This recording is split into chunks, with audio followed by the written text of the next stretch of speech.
Lembaga Survei Indonesia melakukan survei elektabilitas bakal capres, salah satunya berdasarkan kelompok umur pada periode 1 hingga 8 Juli 2023. Responden yang berusia 22 hingga 25 tahun, 39,1% memilih Prabowo Subianto, 28,2% memilih Anies Baswedan, dan 24,7% memilih Ganjar Pranowo. Sedangkan responden berusia 26 hingga 40 tahun, 39,5% memilih Prabowo Subianto, 32,3% memilih Ganjar Pranowo, dan 21,7% memilih Anies Baswedan. Pemilih yang berusia muda cenderung lebih banyak ke Prabowo, 40 tahun ke bawah, cenderung lebih banyak ke Prabowo. Ya. Yang pemilih pemula 46%, ini kurang lebih ya, margin error-nya tinggi karena di zoom in. Sementara pemilih yang lebih tua di atas 40 tahun cenderung lebih banyak ke Ganjar. Yang lebih tua lagi itu cenderung lebih banyak ke Prabowo, baru kemudian ke Anies. Persaingan ketat merebutkan suara pemilih muda juga tergambar dari survei yang dilakukan Litbang Kompas 29 April hingga 10 Mei 2023. Responden Gen Z yang berusia 17 hingga 26 tahun, 32,7% memilih Prabowo Subianto, 24,5% memilih Ganjar Pranowo, dan 10,0% memilih Anies Baswedan. Di kalangan Gen Y atau yang berusia 27 hingga 41 tahun, survei Litbang Kompas menunjukkan elektabilitas Prabowo Subianto 23,9%, Ganjar Pranowo 23,1%, dan Anies Baswedan 5,1%. Pilpres 2024 akan berlangsung 7 bulan lagi. Seluruh baca pres masih memiliki waktu untuk mengoptimalkan upaya merebut simpati pemilih muda. Tim Liputan Kompas TV.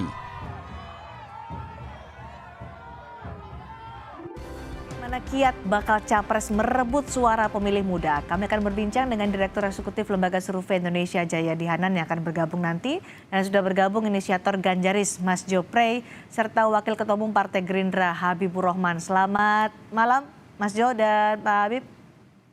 Ya, selamat malam. Baik, Pak Mas Jo dari Ganjaris nih.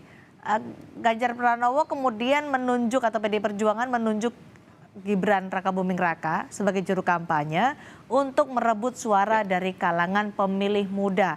Menurut Ganjaris, mampukah Gibran merebut suara dari kalangan pemilih muda? Karena dari hasil survei LSI tadi masih kalah nih suara Ganjar dari Prabowo Subianto.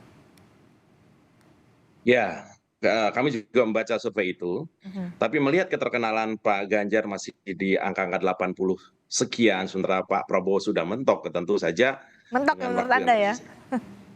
Ya, tentu saja di waktu yang tersisa ini amat sangat bisa kita untuk melampaui angkanya Pak Prabowo itu.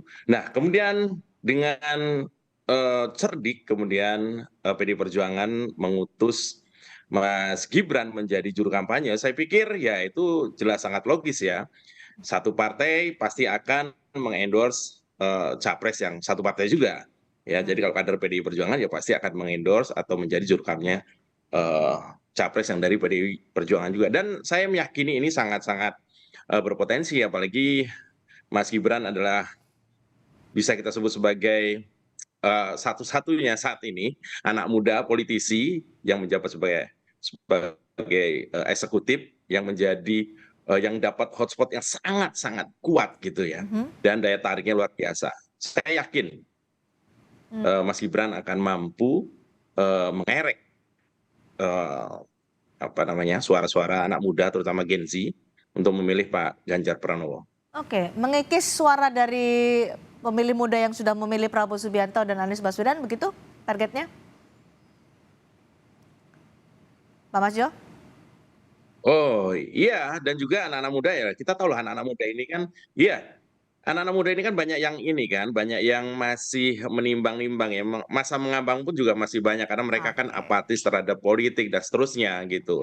Tapi kalau melihat trennya saat ini, ternyata saya lihat survei terakhir juga angka itu terus bergerak, terutama di kalangan Gen Z, terus Pak Ganjar ini terus disukai ya.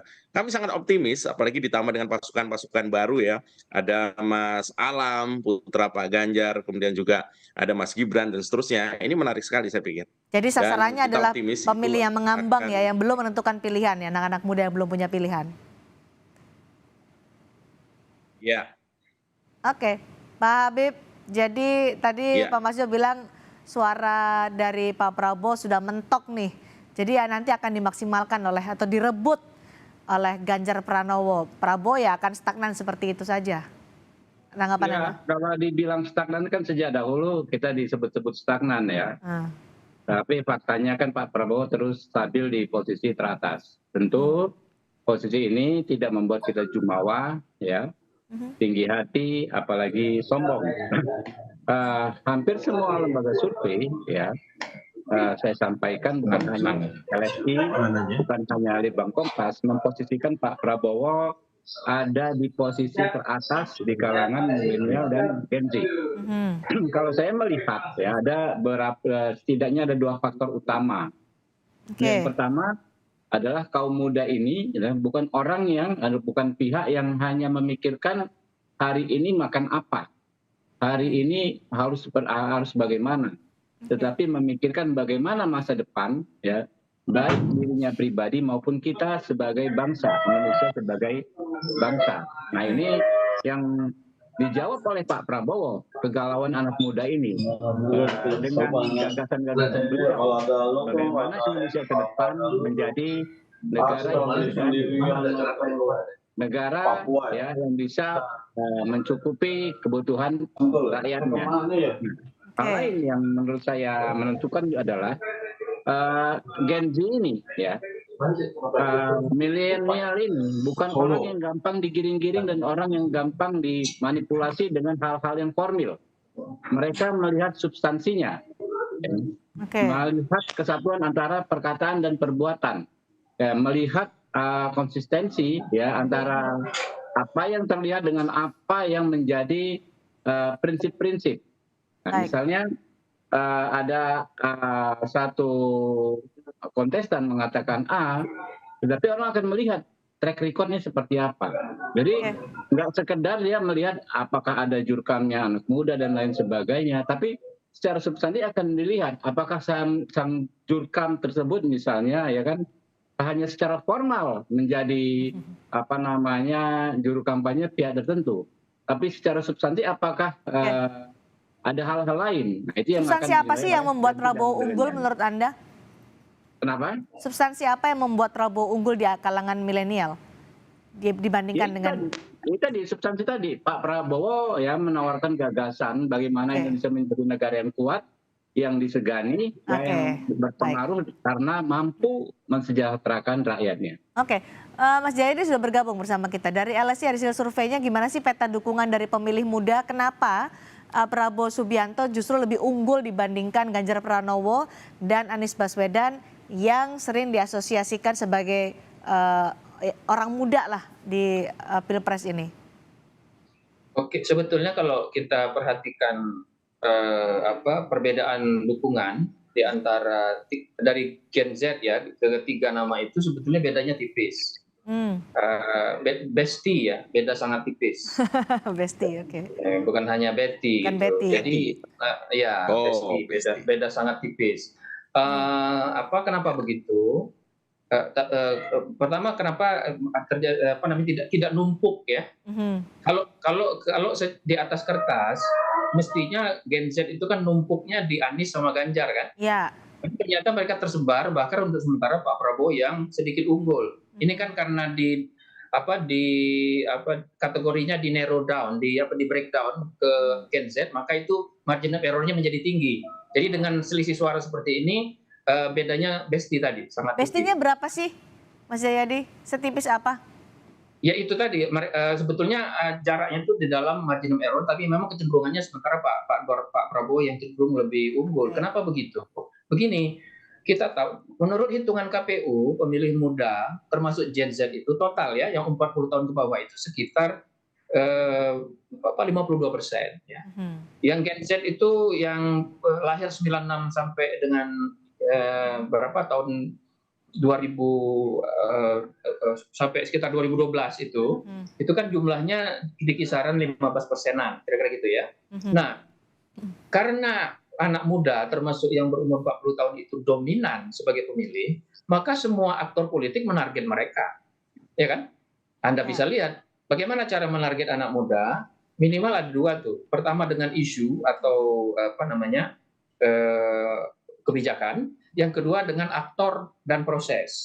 Isunya itu, isu anak muda itu masih dua menurut saya. Isu konvensional dan isu-isu baru. Apa isu konvensional? Konvensional sama dengan yang lain.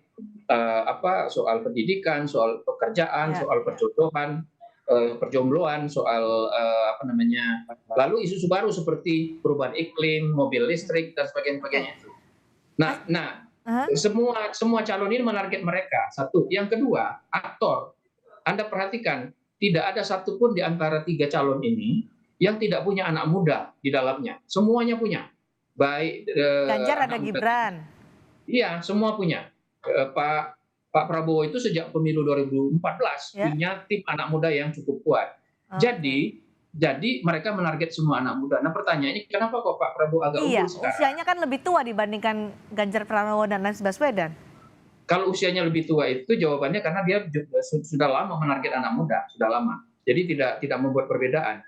Yang isunya adalah karena ada faktor-faktor yang membuat anak muda sekarang itu cenderung lebih Pak Prabowo. Misalnya soal sepak bola, ya. Soal sepak bola itu karena banyak anak muda yang tadinya ke Ganjar itu kemudian kecewa misalnya, maka sebagian beralih ke siapa? Ke Pak Prabowo, ya. Karena misalnya dia anak muda, pemilih PDIP atau pemilih Pak Jokowi, maka kemungkinan dipindah ke Pak Prabowo lebih besar, gitu. Itu sebagai contoh, ya. Mengapa untuk sementara Pak Prabowo unggul selain menggunakan memang menarget anak muda. Baik, Mas Jayadi, seberapa besar mereka yang berusia muda tapi masih mengambang, belum menentukan pilihan, dan bagaimana masing-masing baca pres ini bisa memanfaatkan mereka untuk mendapat atau mengeruk suara? Anak muda itu tidak berbeda jauh dengan pemilih secara keseluruhan, ya. Dari segi yang belum menentukan pilihan, ya di kisaran 10-20% maksimal saat ini. Nah, masalahnya 10-20% itu ada yang memang belum menentukan pilihan, tapi ada juga yang sebetulnya sudah punya kecenderungan. Gitu. Nah, kalau dari tahun ke tahun sejak 2004 sampai sekarang itu kecenderungan anak muda itu pilihannya tidak berbeda jauh dengan kecenderungan umum. Jadi kalau kecenderungan umumnya sekarang ke Pak Prabowo, maka Anda bisa menduga di kalangan anak muda pun kecenderungannya ke Pak Prabowo. Nanti kalau berubah lagi kecenderungannya lebih ke Ganjar, itu di kalangan anak muda pun dia akan mengarah ke sana. Karena anak muda tidak ngeblok ke salah satu kandidat atau salah satu partai. Tidak memblok ke salah satu kandidat atau salah satu partai. Jadi bagaimana Ganjaris untuk bisa merebut suara dari kalangan pemilih muda? Kalau tadi Pak Habib kan sedikit nyentil, jangan cuma anak muda jadi formalitas, tapi dari substansinya juga, itu yang menjadi keunggulan Prabowo. Jadi kalau Ganjaris gimana? Ya, menurut saya dari ketiga kandidat ini hanya Pak Ganjar Pranowo yang secara real punya program-program khusus buat anak muda. Kita lihat saja di Jawa Tengah dan juga di sosial medianya sering kita disuguhi oleh aksi-aksi kreatif Pak Ganjar yang menarget khusus anak-anak muda ini, ya. Dan saya juga mendengar dari beberapa kali Pak Ganjar keliling dari beberapa kota, itu sambutan anak-anak Gen Z memang luar biasa. Mereka baru menemukan sosok yang kira-kira nyambung lah gitu. Dari sisi usia juga nggak terlalu jauh, dari bahasa juga nyambung, kalimat-kalimatnya itu bisa dimengerti oleh ada kekecewaan tadi disebutkan oleh Mas Jayadi, kekecewaan soal Piala Dunia U20 yang lumayan juga nih dampaknya untuk suara Ganjar Pranowo. Kalau kita lihat dari aliran yang kemudian tidak memilih Pak Ganjar gara-gara U20 itu ternyata juga nggak banyak kalau kita breakdown kan, dan mereka lebih kepada wait and see daripada kemudian mengalihkan dukungan kepada kandidat lain. Saya dengar hanya 3% mungkin yang pindah. Itu yang saya lihat seperti itu. Tapi beginilah, ini kita bicara ke depan dan kita lihat kembali ke soal keterkenalan Pak Ganjar yang masih jauh dari kandidat lain ini PR tersendiri. Dan hari ini saya juga dapat kabar bahwa Pak Ganjar gara-gara kemarin meluncurkan baju garis-garis hitam putih itu, ternyata sambutannya juga luar biasa. Dan ini adalah salah satu cara untuk kemudian menarik perhatian Gen Z ini, selain juga beberapa program yang mungkin sedang digodok oleh tim kampanyenya mungkin atau timnya Pak Habib yang dikhususkan buat adik-adik Gen Z ini. Oke, Pak Habib, meskipun unggul tapi besti tadi kata Mas Jayadianan, beda sangat tipis. Masih saja bisa berubah untuk bisa memperebutkan mereka yang masih belum menentukan pilihan atau suara mengambang. Strateginya gimana nih dari Prabowo Subianto? Ya, begitu. Sebagaimana saya sampaikan ya berkali-kali, kita ini kan antara hal yang formalistik melawan hal yang substansi, ya. Antara embel-embel ya, antara casing luar dengan apa yang menjadi prinsip. Misal ya kita tidak menganggap remeh soal seragam ya, itu penting juga.